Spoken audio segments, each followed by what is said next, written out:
இங்க யார் ராஜாக்களுக்கு முன்பாக நிற்பா அதை குறித்து நம்ம பார்க்க போறோம். சில நிமிடங்கள் இதை பார்த்து முடிக்க போறோம்.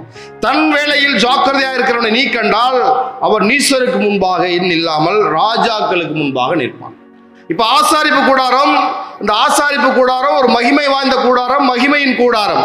சுத்த தங்கத்தினாலே ஃபுல்லா செய்யப்பட்டது. ஜொலிக்கு உள்ள போனா, ஆனா உள்ள போக முடியாது. அதை செய்தவர்கள் 2 பேர், 2 சீஃப் இன்ஜினியர்ஸ், பெசலியேல், அகோலியாப். அந்த ஆசாரிப்பு கூடாரத்தை செய்யணும் அப்படின்னு சொல்லும் போது மகிமையின் கூடாரம், ஆசாரிப்பு கூடாரம்லாம் பயங்கரமா எழுதியிருக்கும். சாட்சியின் கூடாரம் அதை அழகா நேர்த்தியா செய்து முடித்தவர்கள் 2 பேர், பெசலியேல், அகோலியாப். ஆனா இங்கே அந்த மோசே காலம் முடிஞ்சு, யோசுவா காலம் முடிஞ்சு, நியாயாதிபதிகள் காலம் முடிஞ்சு, ராஜாக்கள் காலம் வரும்பொழுது தாவீதுக்கு பிறகாக சாலமோன் உலக புகழ் பெற்ற ஒரு தேவாலயத்தை கட்ட விரும்புகிறார். அப்பொழுது தன் நண்பனாகிய தீரு ராஜா ஈராமுக்கு ஒரு கடிதம் எழுதுகிறார். என்ன எழுதுறாரு? நான் உலக புகழ் பெற்ற ஒரு தேவாலயத்தை கட்ட விரும்புகிறேன், அதற்கு ஒரு பெஸ்டா ஒரு ஆள் வேணும். லெட்டர் எழுதுறாரு. எப்படி எழுதுறாரு? 2 ராஜாக்கள் 4:16, 2 நாளாமோ 2:7, பொன்னிலும் வெள்ளியிலும் வெண்கலத்திலும் இரும்பிலும் இரத்தாம்பர நூலிலும் வேலை செய்ய நிபுணனும் கொத்து வேலையை அறிந்தவனுமாகிய ஒரு மனுஷனை என்னிடத்தில் அனுப்பும். அந்த சீஃப் இன்ஜினியரா ஒரு பெஸ்ட் எனக்கு வேணும் அப்படி சொல்றான். அங்க ஆசாரிப்பு கூடாரத்துல 2 பேரு சீஃப் இன்ஜினியர்ஸ். ஆனா இங்க தேவாலயத்துல ஒரே ஒருத்த வேணும் அப்படின்னு அனுப்புறாரு.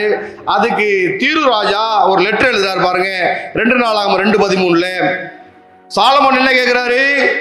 ஒரு மனுஷரை என்னிடத்தில் அனுப்பவும் கேட்கிறாரு. அப்ப தீருராஜா என்ன எழுதுறாரு? ஈராம் அபி என்னும் புத்திமானாகிய நிபுணனை அனுப்புகிறேன், நிபுணனை அனுப்புகிறேன்.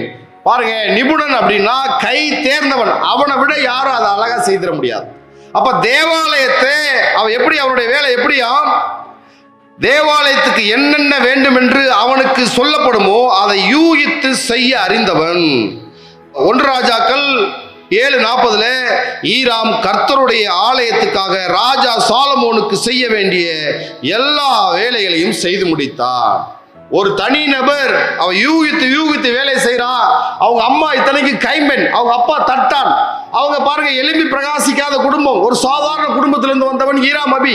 ஆனா அவன் தன் கையில் உள்ள நேர்த்தியால, சிறப்பா செயல்படுகிற தன்மையினால ராஜாக்களுக்கெல்லாம் ராஜாவான அந்த சாலமோனுக்கு முன்பாக நிற்கிறான். ஏன்னா தன் கையில், தன்னுடைய வேலையில் ஜாக்கிரதை உள்ளவனை கண்டால் அவன் நீசருக்கு முன்பாக நில்லாமல் ராஜாக்களுக்கு, பன்மையில ராஜாக்களுக்கு முன்பாக போய் நிற்க போகிறான்.